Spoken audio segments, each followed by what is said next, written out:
You've heard of East Coast versus West Coast, a rivalry of power, culture, and pride. But there's another battle, one far more contentious. One so regionally specific, it's both unnecessary and unstoppable. A rivalry so quietly terrifying, no one's talking about it. Until now.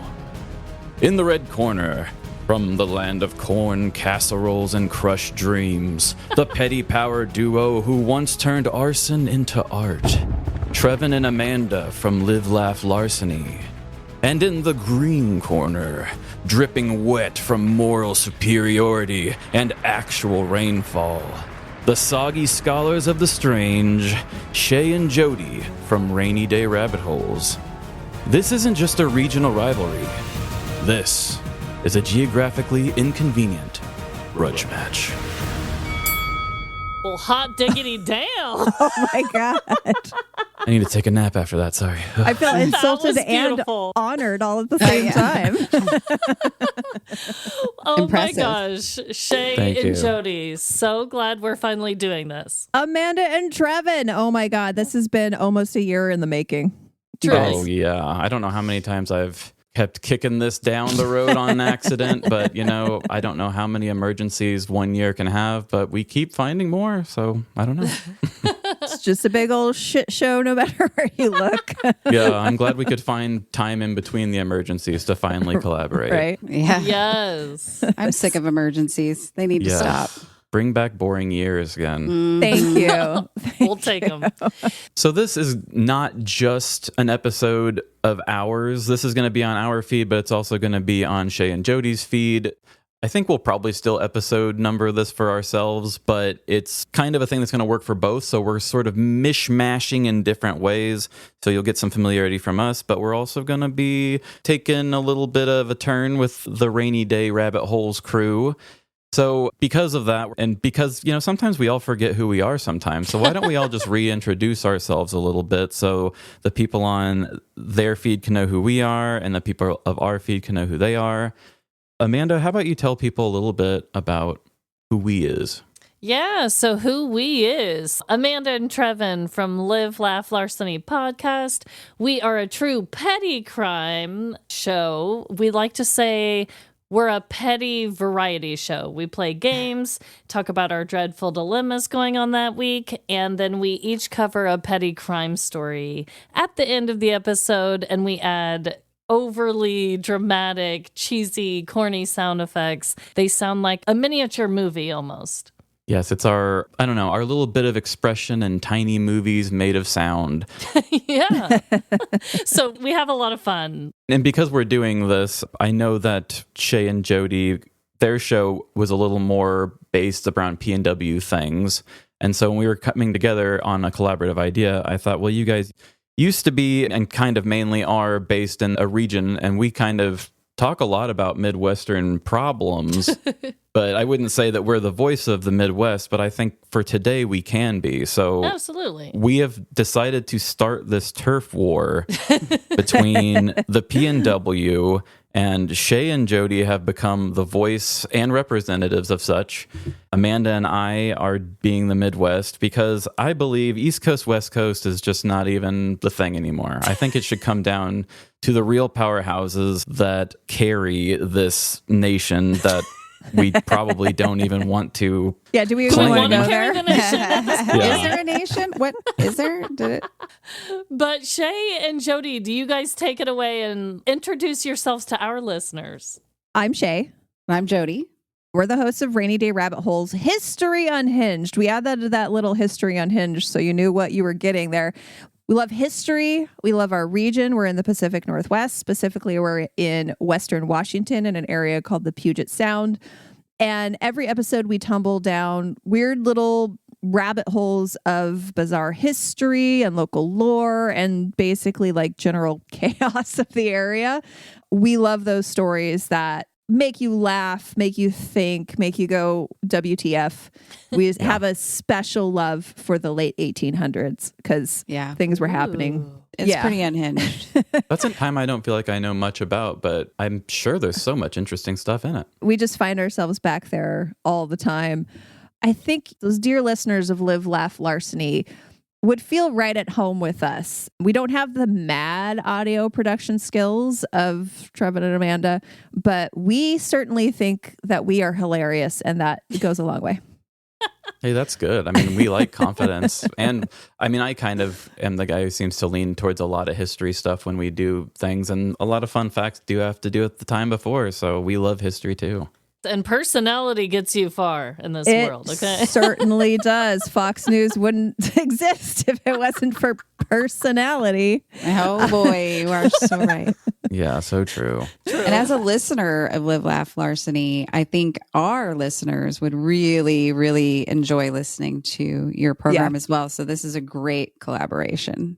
So you guys, I first found out about you guys from somebody that we have a connection with, and it's your pod pals, who we consider to be our pod wives. Ooh. Yes. Oh, everybody needs a pod wife. Cassie and Caitlin from PNW Haunts and Homicides. Yes. So they Yes. played your trailer on one of their episodes, and that's how we got turned on to you guys. And I fell in love with your show. The first episode I listened to, I think, Amanda, your story was somebody was having a birthday party for their 1-year-old, and they had a bouncy castle, and the neighbor got annoyed and unplugged the bouncy castle. Oh my. And terror ensued, and somebody's leg was somewhat injured. Yes. And I was like, this concept of you're taking a petty crime and treating it like a Netflix true crime documentary.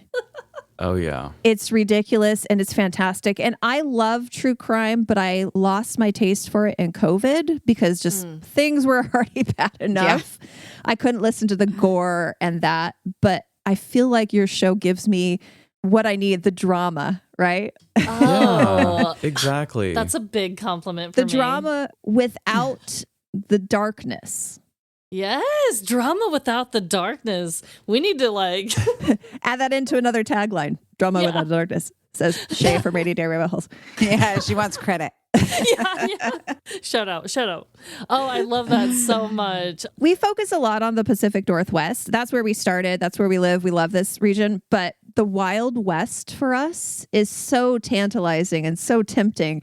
And so we're like, how do we be a Pacific Northwest podcast and talk about the Wild West? So we were like, yeah, we're just history of the West. Yeah. Okay. I love that. Yeah. Broadens the horizons a little bit. Well, did you all bring a dreadful dilemma to discuss this week? Yes, we did. Okay. Trevin, do you want to get us started? So I do have a dreadful dilemma this week that I think is perfect for this episode because sometimes, your dreadful dilemmas can't be as big of a bit as you want it to be when you've got 4 people. You got to not monopolize all the time. But the other day, I was at my local dispensary. I forget what day it was. Either way, for some reason, it was busy as hell. And it usually isn't too bad, but it was pretty busy. Their waiting room was packed. I had to go sit on a little leather couch. There's a circle area where there's a bunch of seats that face each other where it looks like almost a little conversational place. But like, oh, who wants to go to the dispensary waiting room and have a little round table? But when I walked in, it was so busy, there was actually a round table. Do you like to smoke weed? I like to smoke weed. Hey! I mean, they have a lot in common if they just want to speak up. So next to me was this lady, probably a middle-aged lady. We're sitting there in silence, awkwardly, all of us. Not usually a lot of talkers generally when they're in the waiting room. Somebody comes out and calls the next person up to get their order, and they say, Armand? And the guy is like, oh, that's me. And he gets up and he walks out of the room. And right as the door shuts, this lady that's sitting next to me goes, Armand and a leg? Right? Huh? She held on to that for a minute. Yeah, she wanted to make sure that door was shut so he couldn't hear. And then everybody just kind of looked at her quietly and stared. And she awkwardly laughed to herself and goes, wonder where he's from. Oh! And then she just backed into her chair and just sat there quietly. Sounds like someone was sampling the products before they purchased. Funny until the racism. Yes, exactly. Yeah. Right? funny. I would have laughed at the arm and the leg thing. Yeah, She should have just said the cheese stands alone when nobody laughed and left it at that. But no, she had to go down a little bit of racism. It's like when she didn't get the laughter that she wanted, she's like, yeah, that weirdo, right? Where's he from? Yeah, It's definitely not me. I'm gonna have to ramp this up a notch and take it to the next level. And Where's ice? I mean, right? The thing that was the most dreadful for me, besides her just cringy situation, was that I was the person sitting the closest to her. So when she felt alone at sea, I was the first life raft where she was like, like with a little bit of the jazz hand in my direction with her mouth open. And I was just like, you're alone, lady.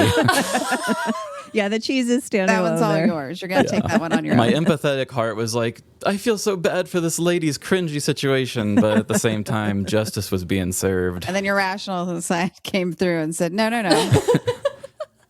Wow, that is actually really awkward. Yeah, people don't usually chat in the waiting area at a dispo. But No, and that's not usually your first icebreaker. When we first started this call, your icebreaker was about an embarrassing situation. Right. But, you usually don't use an icebreaker of like, oh, did you know I'm subtly racist in public? Now, Seriously. Trevin, I think that next time you should go in and as an icebreaker, you should talk about the time when you've pooped your pants. It's a relatable human story. Whip that story out every time It something like unites that us all. happens. Yeah, it is. And that one would probably kill in a dispensary waiting room. oh my, Yeah, it I'm really sure. probably would. Yeah, Poop jokes, fart jokes. that would land. Gets us all. Easy crowd. You guys, I also have a dreadful dilemma. And part of it is actually a humble brag, I have to admit. Real quick, Amanda, can I say, Yes. is part of it that your hair looks amazing and it's shiny? I want to reach through the camera and touch your hair in a non-creepy way, I promise. Oh my God. You're not the no, only you can person who wants to touch your hair in a creepy way. Oh no, Happens do you all have the some weird time. listeners? No. Probably. My daughters are obsessed with my hair. My youngest, she's 3. Trevin saw it firsthand, but she'll like, Oh, put it all over her face. yeah, my hair is like her security blanket. They hold it and pet it. Like it's a chinchilla. Yeah, I've caught our friend Molly do it, who has been raised with Amanda since they were born, basically. She comes over and does our movie nights on Patreon, and during a scary part, I'll look over and Molly's sitting She'll there be like, holding her hair, and I'm like, you're in your 30s. so feel free to touch. If we ever meet in person, maybe respectfully, you can just hold a strand of your hair out to me and just let me pet it to see, because it looks beautiful. So anyways, go on with your dreadful dilemma. you. It's not about your hair. No, thank you so much. Actually, my dreadful dilemma is about another lovely queen with lovely hair, iconic hair. Chapel Roan came to Kansas City recently Ooh. and put on 2 iconic concerts. Trevin and I went to the concert on Friday night.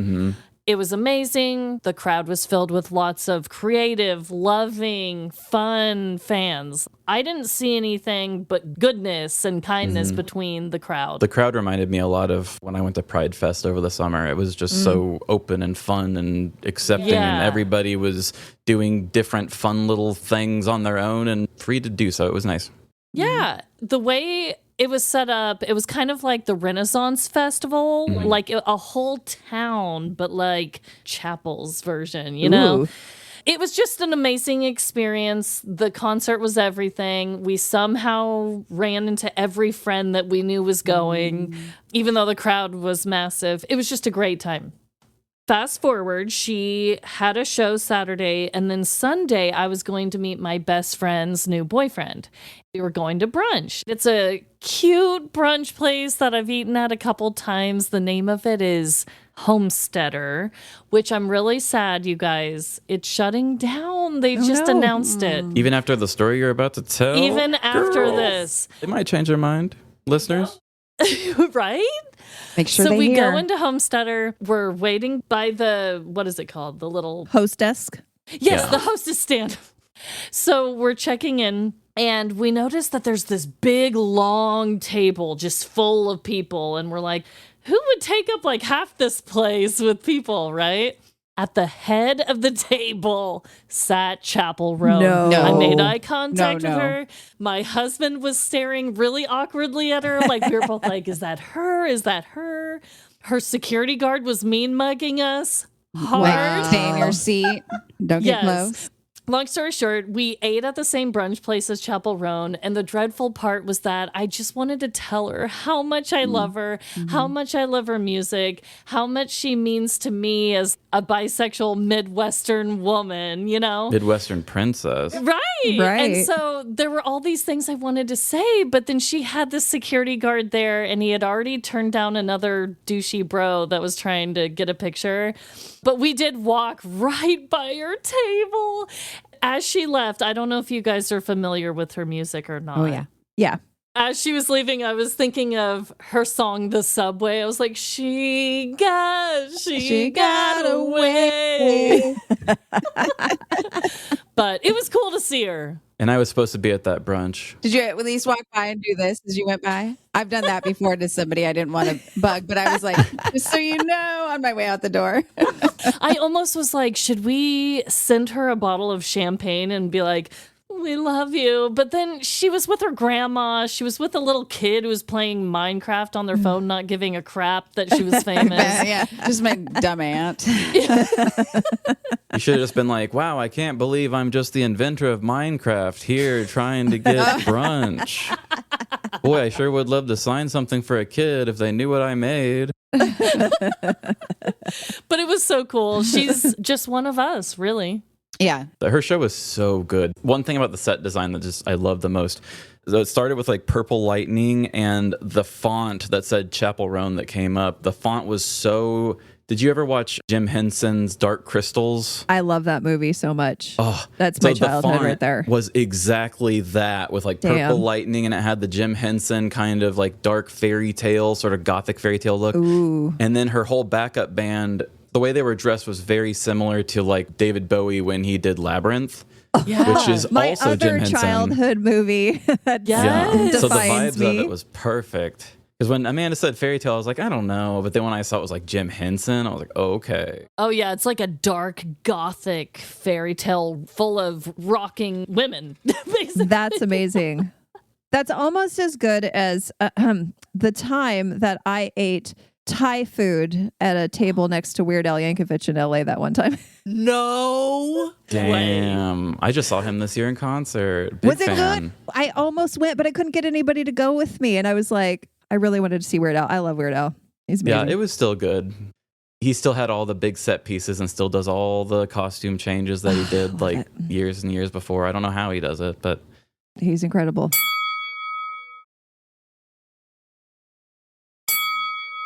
You guys, I also have a dreadful dilemma.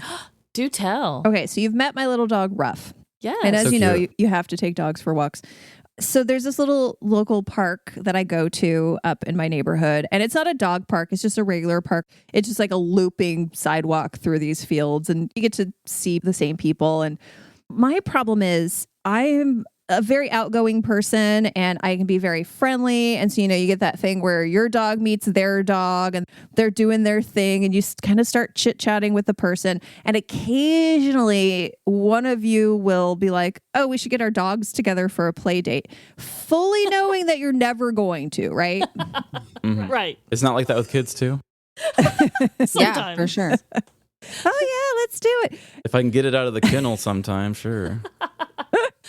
So a few weeks ago, I'm not at the park. I'm walking my dog in our neighborhood, just on the street.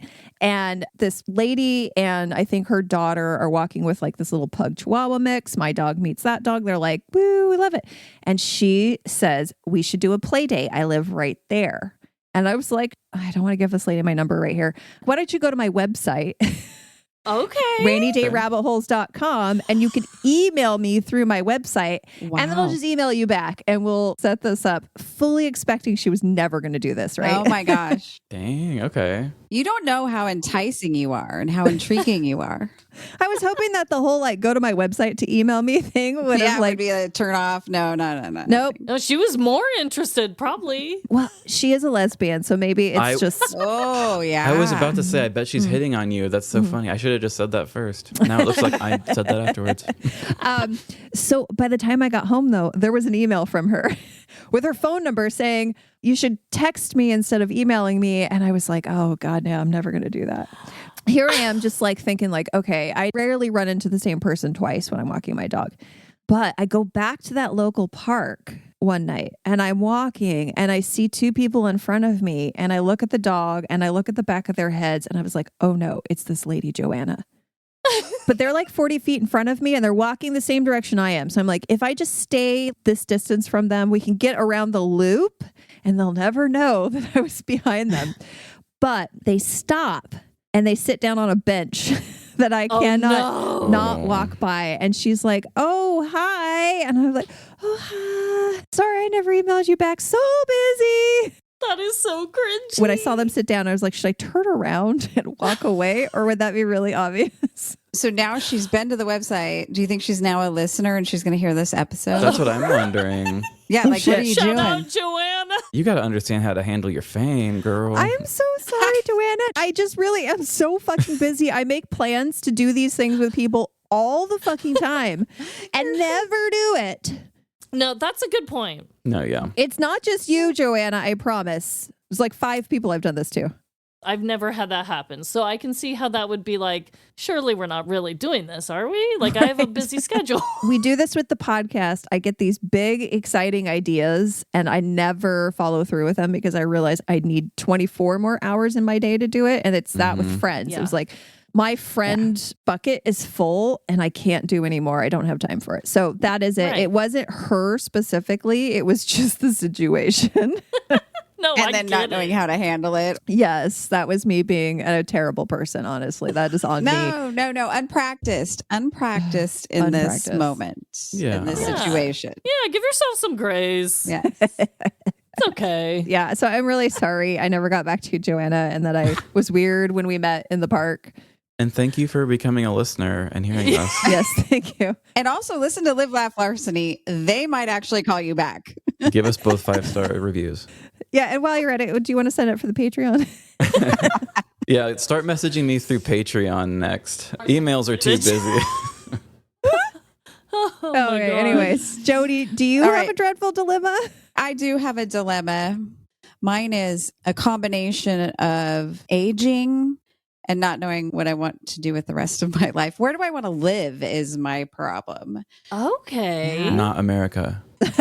Yeah, right? That's part of the problem because I have all these options and one of them is Canada, especially as a nurse. They're recruiting nurses and Yep, they'll healthcare give you workers. citizenship and healthcare. And for my husband as it. well. It's very enticing. Right. Very enticing. Move to BC, you'll only be 3 hours away. It wasn't very long ago that I also was a very honest but proud citizen of America. I love being an American citizen, knowing, yes, there's issues, which, you know, the other side thinks that I hate America because I think we can improve on things. Yeah, people But hate that. yeah, they hate that. Owning your faults and trying to fix them apparently means you hate America. It's like it with a kid. It's just like, no, I just want you to do, but I still love you. I just Yeah. want you Yeah. to do better. I mean, I want better for you so you can grow to be the best Right. you can be. And Yeah. looking at the things that you've done, you know, that were not right is a good way to make sure that moving forward, you do what is right. So in covering slavery, for instance, is not shaming people. First of all, none of us were here. Right. Like, Right. what are we Right. taking this personal for? It's Yeah. a learning moment. But anyway, I digress. If I stay in America, there's still so many more options. And I feel like right now in my life, I have this house that is taking up way too much time and resources. It did do what I wanted. It was an investment. We've made our equity on it. The equity is still going up, but not as fast as it costs to live here. So I got to Okay. figure it out. But the best options, I'm not ready for it. My mother-in-law passed away and we have her house in Arizona in one of those retirement communities that we could live in 6 months by the rules. Still in the West. And I could live there for free, right? It's Mhm. paid for. We could both retire, or maybe I work enough hours to pull insurance. But I'd be living with they're not 55. And Right. also, do I want to say I live in 55 and up community? I don't know if I'm ready for that. Locally, there's another one. It's beautiful. It's exactly what I need. It's right in the hiking trails in the mountains, private little community. They take care of your Ooh. yard. I wouldn't even have to do yard work. Again, 55 and up. I will say this, though. We actually covered a petty crime story that happened at, I believe the name is called The Villages in Florida, and it's a 55 and up. Yes, it's much like that in Arizona. They have more wild nights out than I do. Yeah. Well, that's true. Yes. That might be where I would go if I was feeling really crazy one night. Like, you guys want to go down to the Villages and do something really Tear it crazy? up. Put something in your butt? I don't know. Whoa! Well, nothing too crazy. There is a whole documentary about it. Yes, I watched it. And my husband's like, if anything happens to you, I will be taking on the method. There's a man in there that basically is homeless, poor as can be. And he just goes around finding women that might want to take care of him. Yep. But he's super picky. I was like, come on, dude. If you want to be coddled. You are unactractive. Yeah. Your personality is awful. You have no resources. Like, you've got nothing in the bank. I think my husband have a little bit more to offer, but he said that's his goal, is to go find some rich old lady to take care of him if something Don't happens sleep on to those me. 55 He's and headed up. to the You know, Villages. I bet you could still have some fun. Yeah, both of those options would be so much more financially responsible. If I moved to Arizona, it's paid for. So, like, super financially You responsible. could put all that into one big ass TV right? in your retirement place. Hell It's already there. She already has that. There's a huge brand new TV. Can we set records though with all that extra slush fund? But I do have 7, almost 9, soon to be 9 grandkids. And I'm just like, that's far. Yeah, Like, Arizona's far. but then I'm like, you're a grandma. You should go live in that community. And then I'm like, but I'm not. But I am. I don't know. It's a dilemma. It sounds like No, a real that is. dilemma. How do you be in your 50s and not know what you want to do? Just think about where you want to be. Well, if I Do listen to my heart, I retire and then I just hang out with my grandkids. And that's just not reasonable. Well, can you still hang out with the grandkids and find something part-time? That's what I'm doing right now. So I'm trying to stick with that. Yeah. Okay, that works. We talked about mom guilt on here recently, and then it was Heather Ashley said something about how grandma guilt was even worse from what she had heard. So if grandma guilt is that bad, you may not want to move too far. I don't have grandma guilt because I just say yes to everything. So it's like, So when they say, please don't move away, you're going to say... it happens. I did mention, like, someday I will move away, you know, when I'm older. My oldest grandson did immediately melt down into tears. Oh, But he also wants to retire with me. He told his mom, he's like, hey, Mom, Grandma in about 5 years is going to get a motorhome and drive around the country. And I'm hoping to go with her. I'm like, he wants to retire with me. How cute. that is cute. Well, you want to jump on into these topics, you guys? Oh, let's do it. Yeah, so we have got a 4-round debate style thing here. Us versus the Rainy Day Rabbit Holes crew to see who is the best region. And Yeah. We already know. I mean, we may kind of say who won at the end, but I want to hear from the listeners, whether it be through Spotify or on these posts that we make later. I want to know what you guys think. Who won the debate? And who knows, maybe we'll get Jody to move there after all this. Oh, yeah, maybe You're like, that's I'm a where I moved. Midwesterner now. Midwest. Yeah, maybe we'll have to do a poll in our social medias. Yeah, to we can see. do a poll. Yeah, we'll we'll do do a poll. social Love media that. poll. Yeah, we figured it would be really fun for us to kind of have a turf war. Midwest versus Pacific Northwest, and see who wins in the best region in America. Yes, In Merca. We're going to do 4 rounds of battle. What's round Let's one? start with the debate. Round 1. Okay. I've prepared. If that's okay, this is a good Y'all are opening. in No, trouble that's over there. No, this is a great fine. opening, and if you want to go first, you may. I would love to. Round 1. And here we go. Good evening, ladies and gentlemen, and those of us who know better. Today, I stand proud on behalf of the rugged, rain-soaked, moss-covered wonderland, also known as the Pacific Northwest, or the PNW, if you're nasty, as the esteemed hosts of PNW, Hans and Homicides are wont to say. This is a region unlike any other, an ecosystem of evergreen giants, coffee-fueled innovation, and a deep appreciation for flannel shirts and beanies. And I will argue, without fail, that the PNW is the best region in the United States of America. First, we must naturally start with our mind-bogglingly beautiful environment. Tall, ancient trees kiss the bottoms of clouds drifting lazily across a blameless sky. Our snow. So I also like kiss the bottoms. Fantastic. Sorry. Now I'm just thinking of the clouds as butts. So, Oh, yeah. little cloudy butts. Oh, they're so cute. Yeah. All right. Our snow-capped mountains inspire awe and make skiers weep. Jagged cliffs meet restless Pacific waves. Even our fog looks like it has a story to tell. Our region has birthed titans of industry. Bill Gates and Microsoft, Amazon, Boeing, Starbucks, Nike, Costco, T-Mobile, Expedia, Nordstrom. Think about it. Without the PNW, you couldn't even function as a modern American.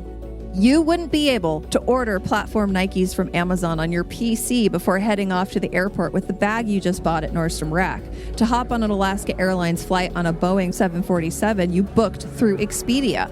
But first, you'd stop at Starbucks in your Costco sweatpants, entertaining yourself on a phone powered by T-Mobile. And if the door happens to fall off that Boeing jet, no worries. You can check yourself into Kaiser Permanente for some truly mid-tier healthcare. We are true artisans of beverages. Starbucks has become synonymous with coffee around the world. Our coffee is existential. Our kombucha is philosophical. Our mead is Viking worthy. And don't even get me started on beer. Between Washington, Oregon, Idaho, Montana, and Alaska, we have almost 900 craft breweries. If your IPA doesn't taste like pine needles and regret, is it even worth drinking? We embrace the outdoors. Entertainment in the PNW might mean an early morning paddle in the Puget Sound, followed by a farm-to-table drag brunch. Maybe, after a long day of being a high-powered tech bro, you strip off your Patagonia and take a quick jog up Cougar Mountain. Or maybe you load the kids and the Golden Doodle into the Subaru for a little mountain biking, ending the day at a family and dog-friendly brewery for Sunday trivia. Or perhaps you go mushroom hunting, followed by a class that teaches you how to cook with fiddlehead ferns you foraged that morning. And you will never find a true Pacific Northwesterner afraid of rain. Umbrellas? For losers. If you forgot your North Face jacket, you just pop your flannel collar and soldier on, muttering something about vitamin D being a myth. But maybe, just maybe, you need more convincing. The cherry on top, the shining, blubbery symbol of PNW weirdness, is the 1970 incident in Florence, Oregon, that sparked an annual celebration. An 8-ton sperm whale washed ashore, and the state highway folks, faced with the age-old question of how do we remove a whale from the beach, decided the most reasonable solution was, of course, explosives. A half-ton of dynamite later, the whale went up like a 4th of July firework. A 100-foot geyser of blubber rained down across a quarter mile. A car's roof was flattened by a 3-foot chunk of whale. It was like a blubber snowstorm, one reporter said, a sentence that has never been uttered before or since. The smell lingered for days. And because this is the Pacific Northwest, we didn't hide from that moment. We commemorated it. We named a park after it, Exploding Whale Memorial Park. And as of 2024, the mayor of Florence declared November Exploding Whale Month, culminating in a week-long festival of joy, remembrance, and questionable decision-making. So, when you weigh your options, remember this. Only in the Pacific Northwest can you stand beneath a waterfall, sip a locally roasted oat milk latte, and honor a whale that once exploded, all before noon. We're not just a region, we're a lifestyle, a legend, and occasionally a public safety hazard. And in conclusion, may I please remind you that it does not say RSVP on the Statue of Liberty. Thank you very much. That's from Clueless, in case anybody's wondering. Wow. Oh, hold on, I need a... Oh, yeah. Thank you. I guess that's only proper in a debate, right? Wow.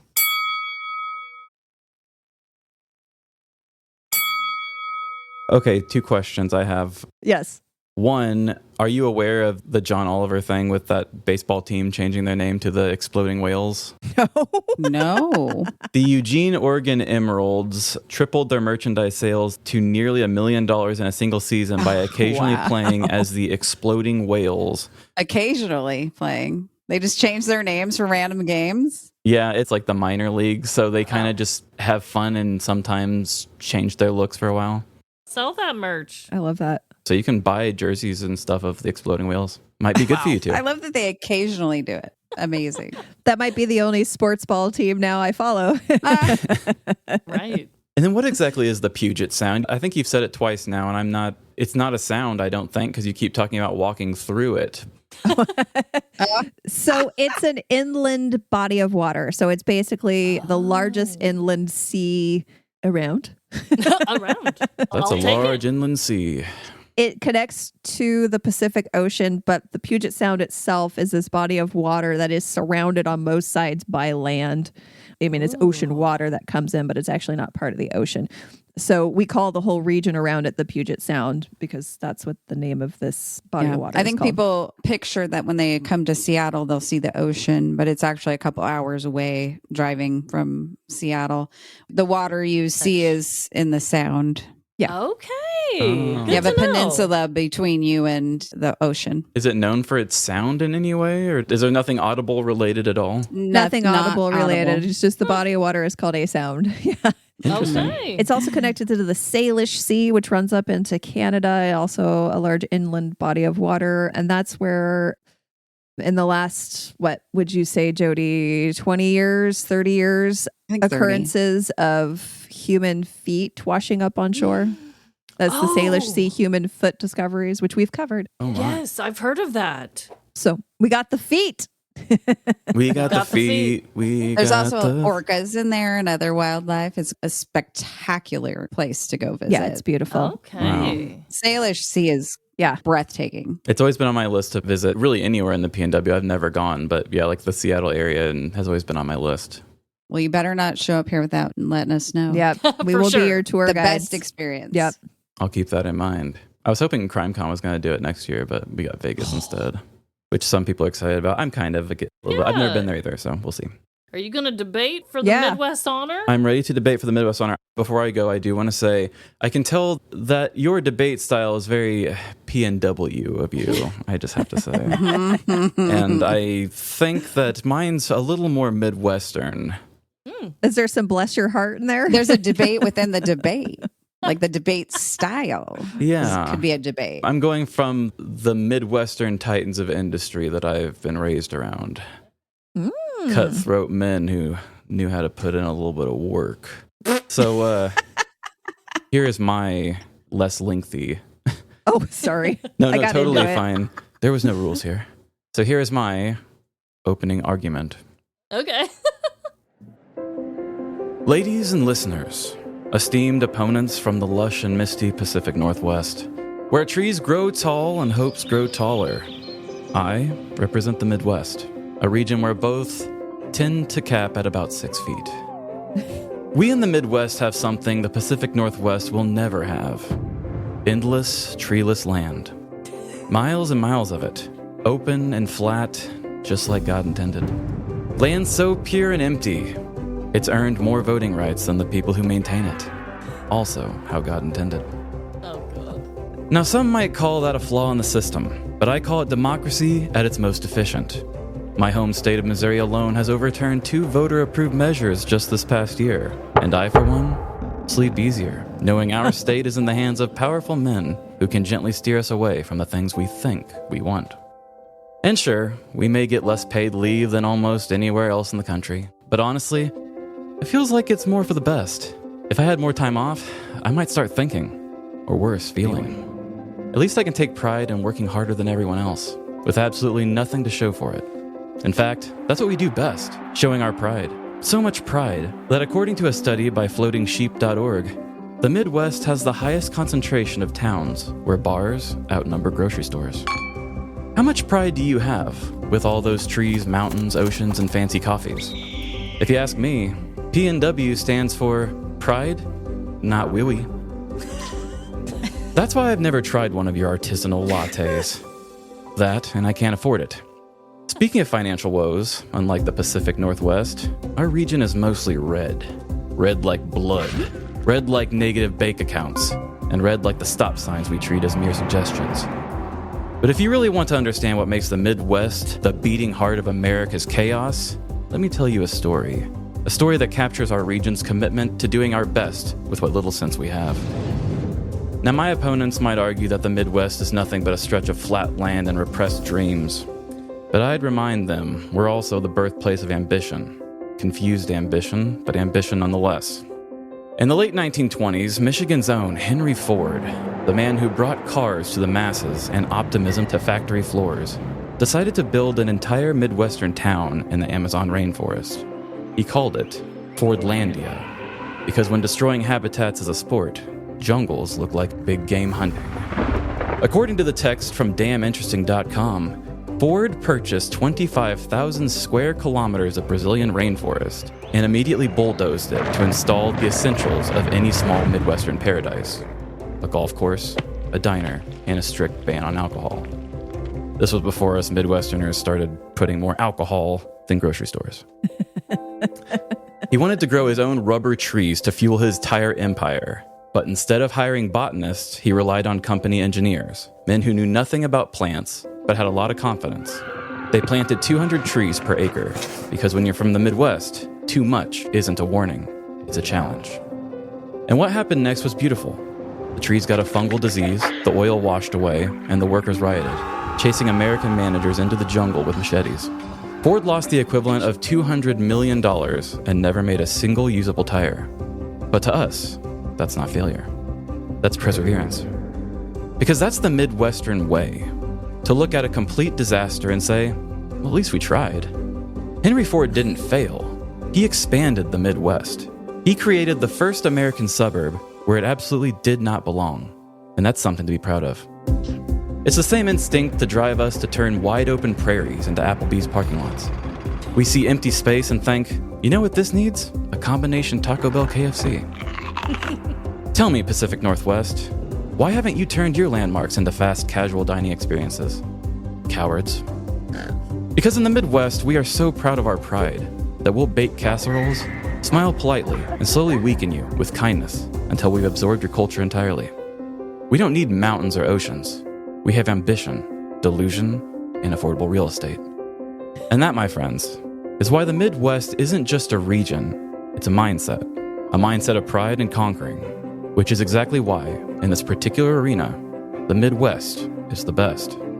And if by some chance the PNW gets the votes, well, I'm already suspicious that they've been cheating. I yield. Trevin. Amazing. I think Oh my God. he's working for the PNW side. Yeah, I was thinking, is sarcasm, is that a He didn't really Midwestern paint thing? us in a very poor picture. Unless we talk about the price of real estate. That's there where That we was would like lose. the only That good one. thing he said about Well, I mean, we have bad stuff, but we're proud of how bad it is. It's like we're very happy about it. Like, are you as happy with what you have as we are proud of what we don't? I don't know. That's the question. That is the age-old question. Yes. I don't know. We're showing a lot of pride here in the war-torn, ravaged, burning down Pacific Northwest. I don't know if you guys have seen any of the videos from Portland The AI ones? recently. Fighting an inflatable costume war. Yeah, they're AI. I've seen some of the AI ones. But yeah, I've definitely seen those costumes. Those are cute. It's funny because I watch the live streams and that's literally, they just walk around doing this it's on purpose. This is obviously not violent. I thought about taking a cheap jab at your war-torn Portland right now, but I didn't do it. Yeah, you just got on to them for not putting fast food on their landmarks. Good. Wow. Yeah, we're not a big fast food culture up here. In some of the small suburbs, yeah, you'll have your normals, but In my town's like that. Every time they have some new construction, I'm like, oh, chain restaurant. where is there an Applebee's? Oh, South Hill Mall. They put it all around the old malls, Oh, the yeah. dying old malls. We still have a few, and that's where you'll get your chain restaurants. But other than that, every strip mall doesn't have a bunch of fast food or chain restaurants. Sounds nice. We do appreciate local stuff a lot more here, which is nice, but it also gets expensive. Yeah. Yeah, that's It feels true. like the Midwest like blew up all of the malls and then just scattered them across every single city. All the chain things are everywhere now. I used to love the mall because I love that small condensed amount of the stuff that I liked, but now I live in a mall basically. The outdoors is a mall. Ugh. Go Midwest. When I was a teenager, I would have dreamed for that. Do we say who won that round, or do we wait till well, the end? I think, Amanda, you've already conceded it to us for Yes. Travis. Wow, that was. Yeah. If you would have Yeah. had more pride, I think we could have argued that. You play it straight enough, people will buy in. Sorry, I can't. You know I can't hide my emotion. It is hard to beat the PNW. No shame there. Yeah, I for mean, your sure. place is on my bucket list of places to go. Nothing where I am is a bucket list place. It's a beautiful place. I highly recommend choosing your months wisely, though. Come in the summer. Oh, There's okay. no better place in the summer. Yeah. 0. Summer and fall is good. Round 2. So round 2 is going to be cryptids. I am going to cover the cryptids from the Midwest. Obviously, Jody is going to be covering the cryptids from the PNW. So shall we begin? All right, let's go. Let's do this thing. I don't know much about cryptids, so I'm glad you're on this one. Everybody has a cryptid. Every state claims to have a kind of cryptid. Yes, which actually, on the list that I came up with, I don't have any from Missouri. That one was... Oh, I've always known Momo, the Missouri monster. Yeah. Yeah, Momo. Okay, we can add Momo to my list. I think then. he's like a descendant of Bigfoot, I think. Oh, nice. Probably not as cool as Bigfoot. No, he's Midwestern. Of And course. there's a very cool, hopefully it's not the one the Frogman. There's like a Frogman Yes. in Ohio. Yep, I have I that love on the my Frogman list. of Ohio. It's very good. Yeah. Florida's got skunk ape. True. And Kentucky's got the goat man. Oh, God, the goat man. He freaks me out. The Midwest does have a whole lineup of winged things, glowing things, Yeah. swamp things. Ooh. It's like cryptid bingo over there. But Washington said, hold my homebrewed IPA because I did not get just a monster. We got Bat Squatch, a purple winged 9-foot tall demon bat that came screaming out of a volcano. That's right. The first major sighting was right after Mount St. Helens erupted in May 1980. Apparently, lava and ash were not the only things to be dispersed from the mouth of the mountain. Now, there were a few scattered reports over the years. Campers hearing strange ultrasonic screeches, engines stalling mid-flight, cattle going missing. But then came the moment that Bat Squatch was a legend. We have an actual and reliable witness.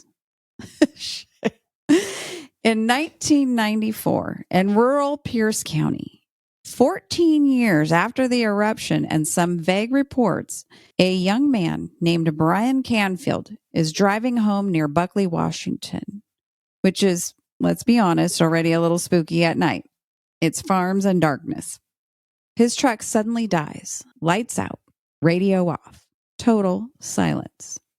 He looks up and he sees it. A massive humanoid creature with purple tinged fur, a wolf-like face, razor claws, giant leathery wings that stretched across the road. Its eyes glowing like hot coals in a campfire. Brian said it looked like a cross between a bat, a man, and a nightmare. The thing just stands there, flapping its wings, looking straight at him, dead in the eye. And then it takes off into the night.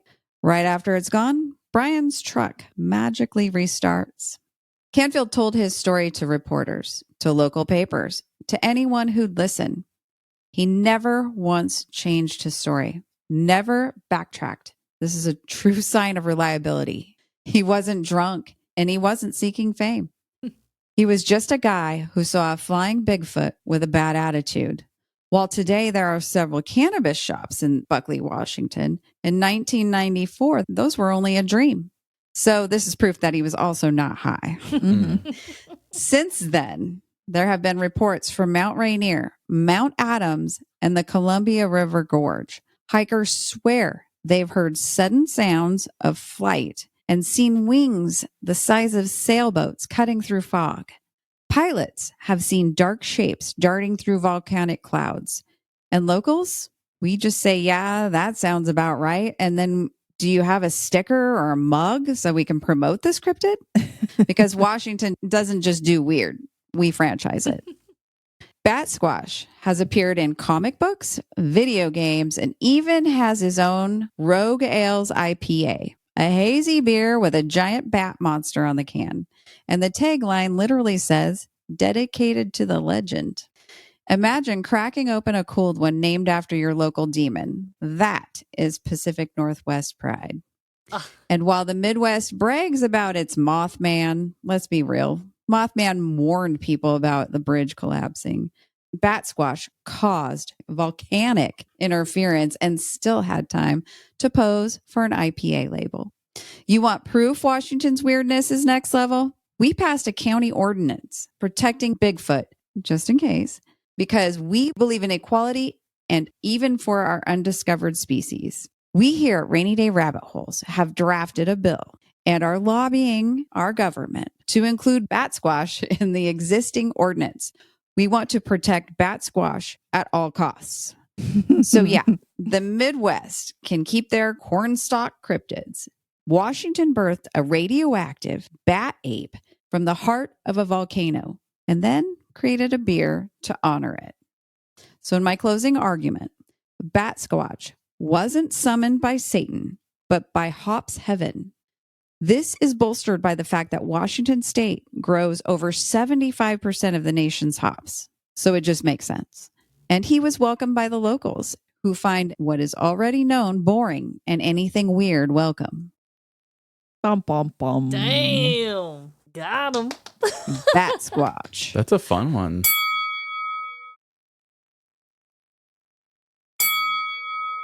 I hadn't heard of that one, actually. The visual of wings like sails, I'm picturing that in my head through smoky clouds, and it's a frightening thought. It's a good use of words there. Well, I didn't write mine out in full detail. I actually just have multiple ones with a small little thing about each of them. Do you have other ones too? I only did bat squash, but of course we have, Bigfoot. Totally. We used him in our logo. Mm-hmm. Yeah. You got to use them. Well, I will go ahead and share 3 separate Midwest cryptids then. I'll keep it short. It'll take 3 to compete with Bat Squash. It really Exactly. will. I mean, Bat Squash has got a cool story.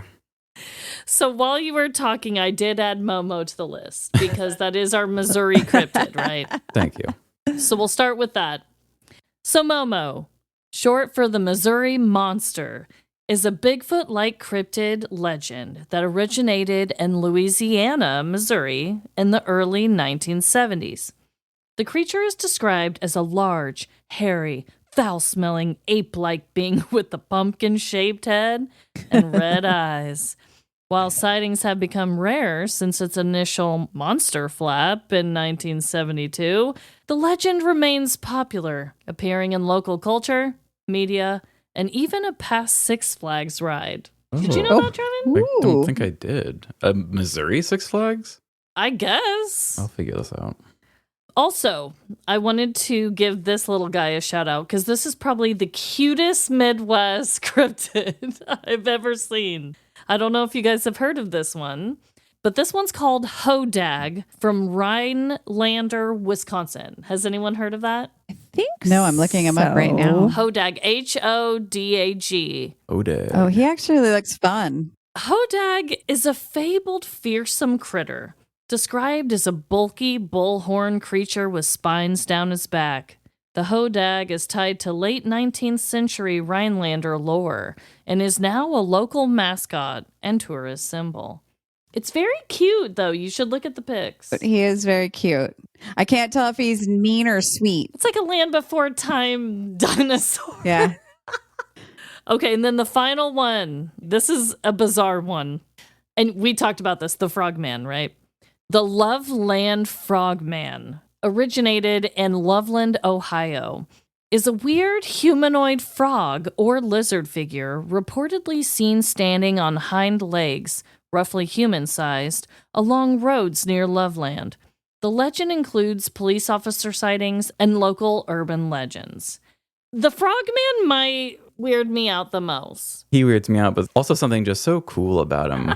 I know. Maybe it's some of the pictures he's looking back like, who that me? Like, I'm just walking around. Like, why'd you catch me? Like, I don't know. He doesn't look scary. He looks like he's just scared of getting caught, and you caught him. So he's probably just really sad about it with himself. I just find him to be really unique. I'm not a cryptid expert at all. But in my mind, a lot of them have fur or fangs or wings. Right. And this is just a little tall, awkward frog guy. Are we sure that Danny DeVito just wasn't filming something in the area?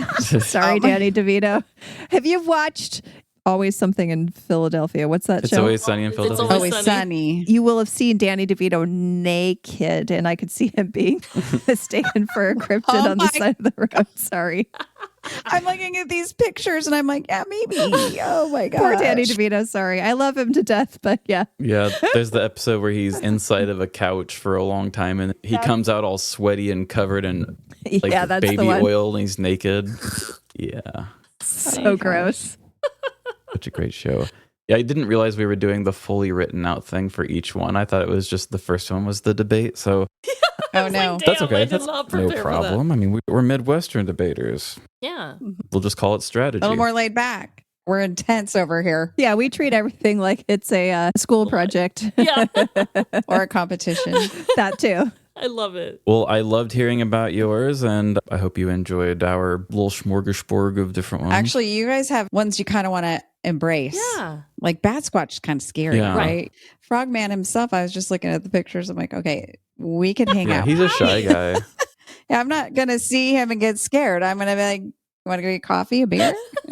Want to grab some flies? The thing that Jody didn't add to the story is that this teenager, Brian Canfield, had been driving around the back roads of Buckley, Washington. I grew up in this area, and as a teenager, the only reason you're driving around the back roads like that is because you are stoned and you're trying to avoid the cops. Yes. No, there was no cannabis store, Shay. So you're saying that they did not have There was no It weed. never existed until the stores. No, it did not happen. This is a legitimate story. Okay, Jody, you keep telling yourself that. Round 3. This round is about weird laws from our region. Ladies and gentlemen, let's talk about the most Pacific Northwest law ever written. In 1969, Skamania County, Washington, and that's deep in Bigfoot country, passed Ordinance 69-01, making it illegal to kill Sasquatch. That's right. We have a law protecting a creature that technically does not exist. And why? Because the late 1960s were crawling with Bigfoot hunters, stomping through the woods with guns and zero common sense. The county decided, you know what, let's make it a felony to shoot anything that even looks like Bigfoot. Translation, please don't shoot your hairy neighbor in a ghillie suit. Now, by 1984, they amended the law, made it a misdemeanor instead of a felony, but kept the heart of it. Sasquatch is an officially protected species in Skamania County, up to a $1,000 fine and a year in jail if you harm the big guy. So what does this tell you about the Pacific Northwest? We take our legends seriously enough to legislate them. And honestly, that's beautiful. Only in the PNW could the government say, yes, Bigfoot might be real, and no, you can't shoot him. I concede. Oh, no, I don't concede. Okay, we Sorry, win. that was the wrong word. That's a solid one. There's not many things in the world more beautiful than legislature. Yes. It would be lovely if we followed the laws that, Oh We're set yeah, out. we wipe our ass with it like here by in our the Midwest. Constitution. They're overrated, right? I think it's cool that even though nobody has caught Bigfoot, that they're still protecting him legally. And the is Bigfoot real debate is a big debate here. We have Bigfoot conferences. thing. We have cryptozoology conferences. Like one of our friends, Devin from the Ouija Broads podcast, she's very into it. And there's the argument of, do they exist now? Did they used to exist and they're extinct? Did they never exist? I'm leaning more towards there is a possibility that this maybe was a primate that existed in North America at one time, but there's little support that it would still exist today, in my opinion. And that's what I believe. I mean, there's never been found a body. carcass. I'm one of those weirdos because Trevin, didn't we talk about Bigfoot on an episode? I'm trying to remember. Like if there we was a believed in time it or where something.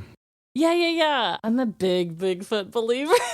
I want to believe. You want to believe, but you're too practical. Oh, I do too. Yeah, I'm too practical. I have that t-shirt. Every time I think of Bigfoot, I think about the video game Red Dead Redemption. It's a big open world game where you can ride a horse through tons of area, but if you are at a certain place at a certain time, Bigfoot will appear and you can like actually find him. And I found him once, and they have like a huge cutscene where it's actually kind of depressing, where you actually get up to Bigfoot and he's like crying. And he's just like, I am the only one. I have no friends. He's like, you can kill me. I don't care. Oh, no. Oh, no. I'm pretty sure you can make the decision on whether or not you want to kill him or not. Oh, no. Holy shit. Well, hopefully you're not in Skamania County when you do it. Yeah. Right. Because that's illegal. Oh my gosh. For the weird Midwest laws, I kind of did the same thing. I have a handful from different states in the Midwest. So I'll just kind of read these out for you all. They're very shocking. For our first weird Midwest law, we're going to start with Iowa. In Iowa, passing off margarine as real butter is a misdemeanor under food labeling laws. Moving on to Michigan, adultery is technically a felony, though rarely prosecuted, with possible prison time and a substantial fine. It's a very old mortality law, not really enforced, but it is still on the books. So don't be cheating. That sounds very in Midwestern. Michigan. Wow. Very conservative way of being. Yep. Yeah. Illinois, at one time, or rumor has it, giving lighted cigars to a pet was illegal. Cigars. A lighted cigar, but cigarettes are fine. Yeah. A joint. Now on to Missouri. And Trevin, you are lucky that this isn't you anymore. But did you know there is actually a law in Missouri that men between the ages of 21 and 50 who are single must pay an annual tax of $1? I feel like I did hear something about this, like a single tax or something is what they What called does that it. pay for? They're like, dude, if you can't find a wife, give us $1. Insult Like, to injury, you uggo. Yeah, right? Aw. And now I have two more, okay? And these are specific cities within Midwest states. Shout out, because I went to school nearby this city, Topeka, Kansas. I went to school in Emporia. In Topeka, Kansas, it's illegal to sing the alphabet on the streets at night. What? Just at night. And the alphabet. Like A, B, C, D. They're like, cuff them. Yeah, you could be Tupac. That'd be way better. I suspect somebody was out there doing that and he was annoying everybody. So they made a law. Oh, my goodness. This is my very final weird Midwest law. And this is from a town called Normal, Illinois. In Normal, Illinois, it's illegal to make faces at dogs, even if it's your own. Oh. Illegal to make faces. I wonder what's the But they story make behind faces at that. me. Right. I didn't look into the specifics, Yeah, I need but to know the story behind that. like what kind of faces? Like, can you be like Oh yeah, like a baby face. like you yeah. can't even do that? And to your own dog. That's not normal. Yeah, you'd be in jail so fast. I know. So there was actually quite a few weird laws for me to pick from. And that was, I figure like Sasquatch, Bigfoot representing. But Yeah. a couple of the other fun ones from here in Everett, Washington, it's illegal to put a hypnotized person on display in a store window.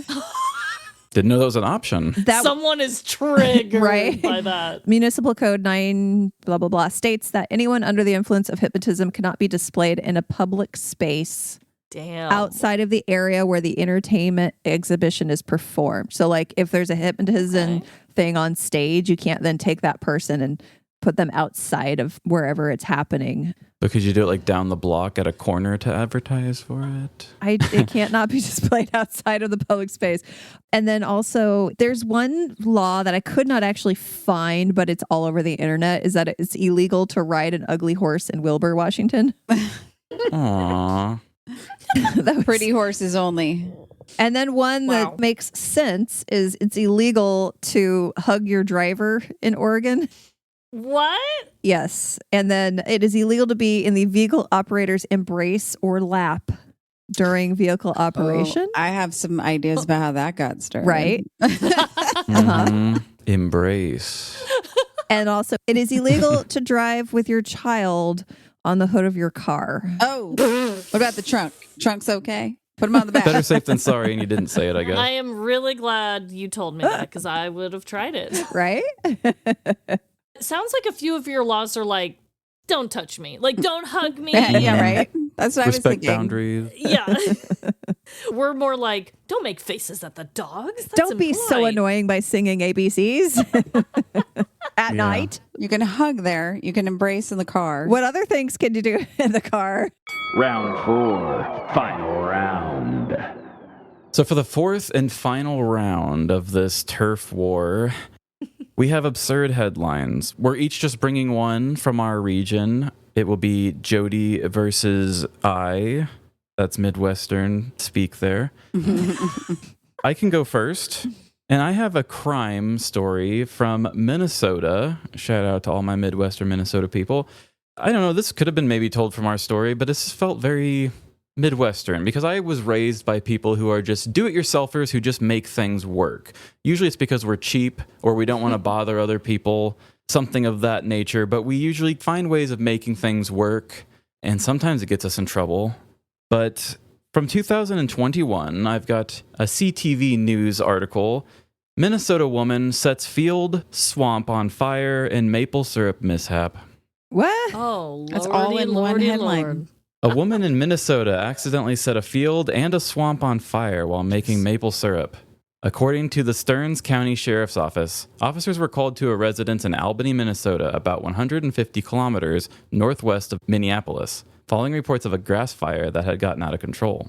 Officers said that upon arrival, it was determined that a 41-year-old woman who owned the property started the fire, quote, while in the process of cooking maple syrup. Quote, due to the wind at the time of incident, the neighboring field and swamp caught fire, and she was unable to extinguish it with a water hose that she had nearby. Firefighters were eventually able to contain the fire, and the woman was ticketed for starting a fire during a burn ban. Okay, first of all, not only did she set a field on fire, Right. but she also set a swamp on fire? That's hard to Right. do. A swamp. That is There's effort. water in a swamp. Was it a dry season? So it was a dry swamp?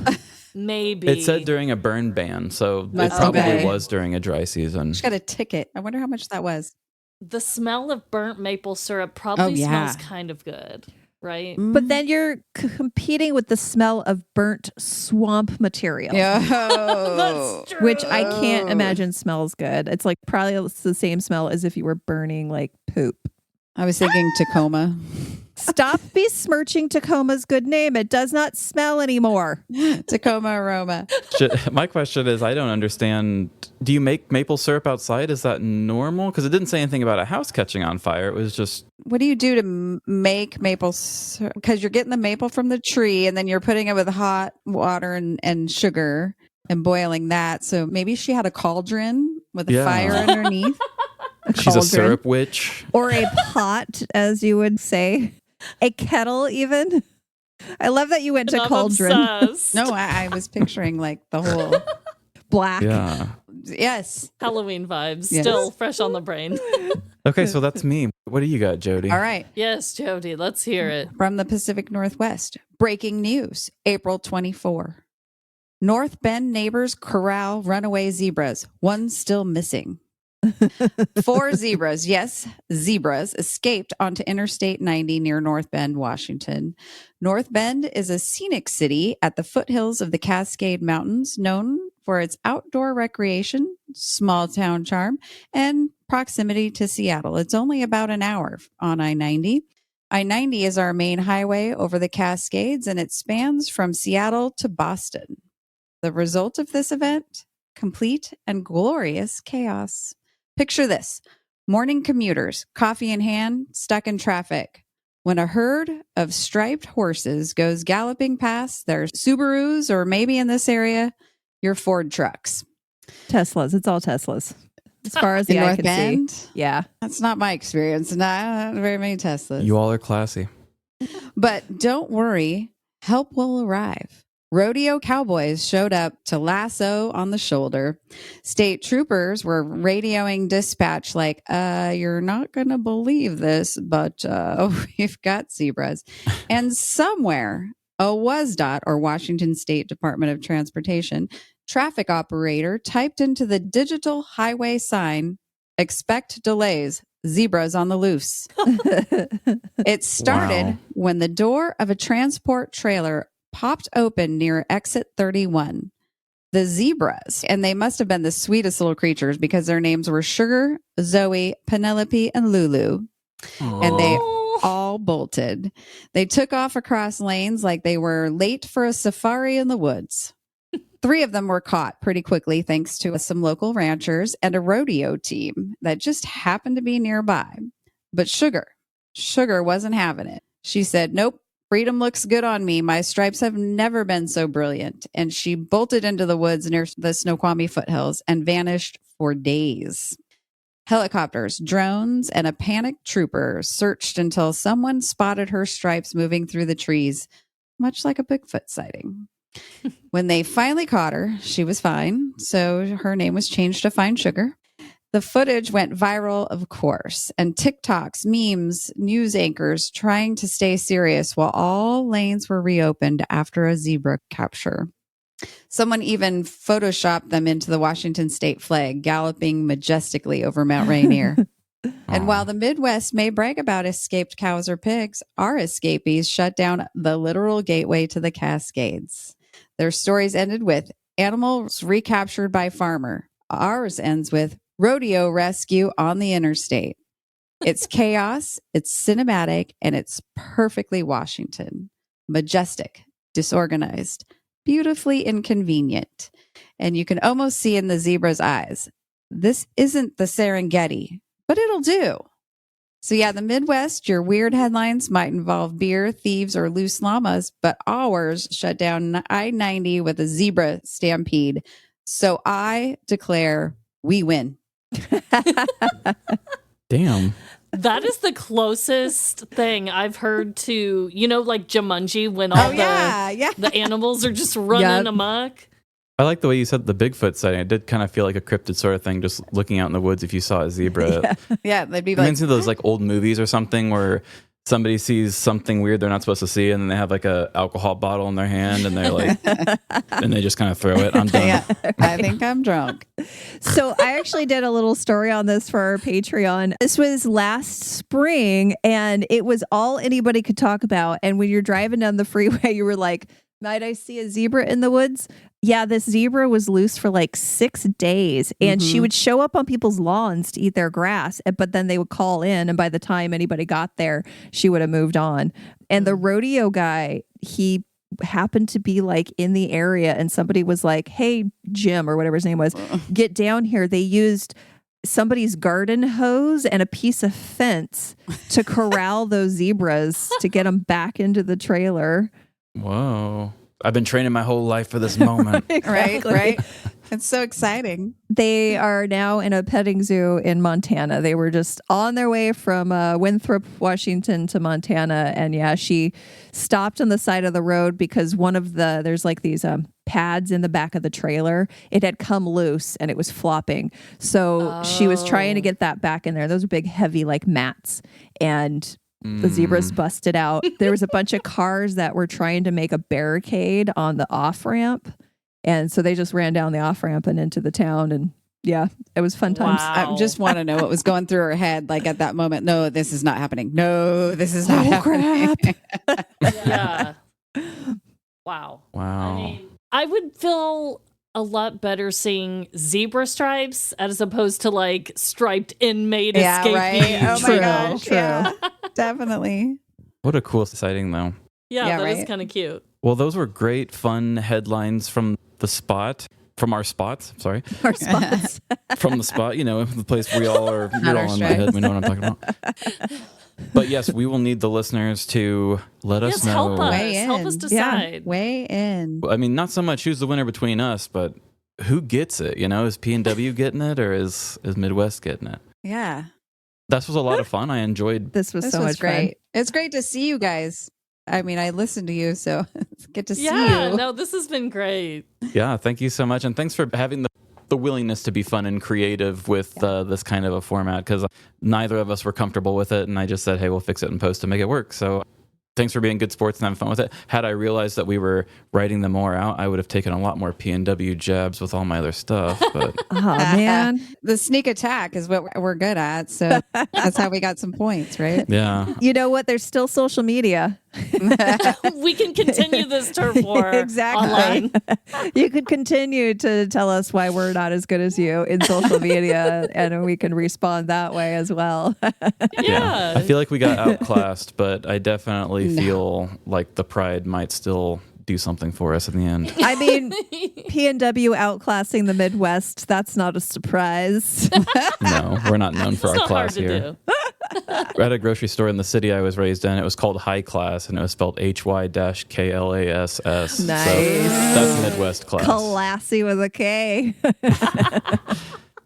Well, you guys, this was amazing. We really thank you guys so much for doing this. I know it's been a day and it's been a year. So having you guys do this with us has just been a highlight of our month. So thank you so much. And we're looking forward to the finished product so much. It's going to be amazing because Trevin, you're incredible at this. I just want to give you kudos again. Thank you. Do such a good job. He really is like the audio wizard. Awesome. Yeah. Well, he got us all squared away here. Yep. Well, and do you guys have anybody to thank before we wrap up? Yeah, so I have nobody to thank except myself, damn it. Yeah, you But- should. Yeah. I thank him too. I got some plugs, though, for the people listening on your feed. If you guys want to check us out, livelaughlarceny@gmail.com. Yes, send us your petty crime stories if you have any. Yes, we Yes. do listener stories. We're trying to get more listeners so that we can do more listener stories like we did. I don't know if we even talked about it, but we did Oh, I don't think we did, Story yeah. of Shay's on ours. I told a story of yours. Yes, that was so much fun. I listened to it, I think, 8 times. Oh, my husband loved it. You did such a good job. You really got You did. the feeling of it. It was so good. That's the time, I accidentally broke into an Airbnb in Colorado. That was fantastic. So thank My you guys. husband, Yes. when we were listening to it, he's like, are these guys friends? Like really close? He really has Shay down. I was like, no, he does a good job. That's amazing. Good job, Trevor. I try to read between the lines and just the words people use and what I'm picking up on. And I do a Yeah, little bit of nailed creeping, but not as much as you might think, actually. I was actually thinking a lot about your story just a couple months ago when we were in Denver, because I was in Estes Park getting ready to go do CrimeCon. yeah. And I think I even used that quote I put in your story where it was like looking out at the mountains and thinking, oh boy, don't worry, soon we'll be surrounded by a bunch of sweaty, loud people instead of this Right? scene. You did the same thing. You went to Estes Park and then did a... Yeah, we stayed at the Stanley Hotel, too, when we were in Estes Park. That was a bucket list item of mine because I'm a huge Stephen King fan, and damn, it's beautiful there. Oh, Yeah, it's we so just did the gorgeous. Shining tour, but Yeah, he went on the tour, but Oh, he didn't nice. stay the night Yeah, there. we did Yeah. a tour, a ghost tour, and it was fun. Yeah. Yeah, Oh, guys, so cool. go check out Live Laugh Larceny. You guys have your own website, livelaughlarceny.com, and that's where you have links to all your episodes and everything else, Yes. right? So definitely follow them, subscribe, give them ratings and reviews, because why wouldn't you? They're amazing. And Yes, then please. for us, you can go to rainydayrabbitholes.com, find links to everything. And by the time this comes out, our new website will be up, and it is gorgeous. I am so excited. Gorgeous. That should be out from when we're recording, just in a few days.